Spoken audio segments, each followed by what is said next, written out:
So this offseason just got a little more interesting for the New Orleans Saints. The Buffalo Bills owner Terry Pegula did the unthinkable. He publicly called out his former second-round pick, wide receiver Keon Coleman.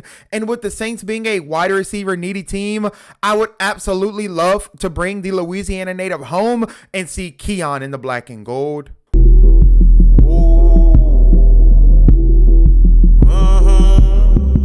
While it's been an unfortunate 2-year stretch for Keon in Buffalo, finishing with 556 yards as a rookie and just over 400 this year, the character concerns and bitchings have clearly soured his relationship in Buffalo. Not only that, I don't think the Cam Newton cookie situation helped him at all, but he is still an incredibly intriguing prospect. When you look at the Saints' current wide receiver room, they have wide receiver Chris Olave, who had an all-pro season, will probably be in the Pro Bowl since the Rams or Seahawks are making the Super Bowl, but after him, it goes downhill fast. They have Devon Vele, Mason Tipton, Jalen Polk, and Trey Palmer, and I'm not sure that is enough to say that this team shouldn't explore a guy with Keon's physical tools. Now, let's talk compensation. The Saints currently have 8 draft picks, 1 in the first, second, and third rounds, 2 in the fourth and fifth, and 1 in round 6. And I do believe Keon might cost a little more than Jalen Polk did, where you got Polk for a late round pick swap in the offseason. So for Keon Coleman, you're likely looking at a 2026 late round pick plus the 2027 6th round pick we got from the Chargers in the Trevor Penning trade. Tyler Shough needs as many weapons as possible, and the New Orleans Saints must build an intriguing core around him. Whether that's high in the draft for a guy like Jordan Tyson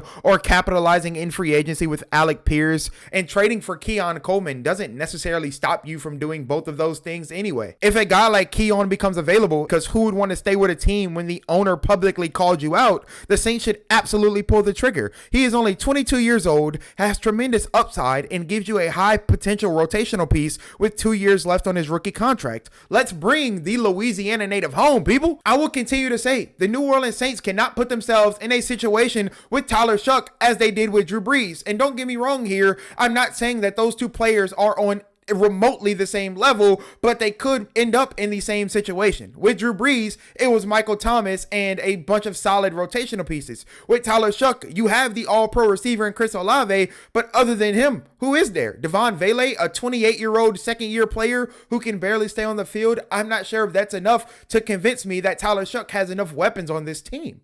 Like I said, you need the all-pro wide receiver in Olave plus another Pro Bowl receiver along with some good rotational guys. It can't just be one good wide receiver in today's NFL. I believe a team like the Buffalo Bills showed you that a couple weeks ago, which is the reason they lost in the playoff. It's not going to get the job done. And if the Saints want to get back to competing, they have to build a great rotation around Shough. And I do believe a guy like Keon Coleman added to that rotation is necessary for them. And when you talk about losing more draft picks and going down from that 8 number, I do believe that if they trade guys like Cesar Ruiz or Pete Werner in the offseason, they're probably going to get a couple more late round picks back for what they traded for Keon Coleman.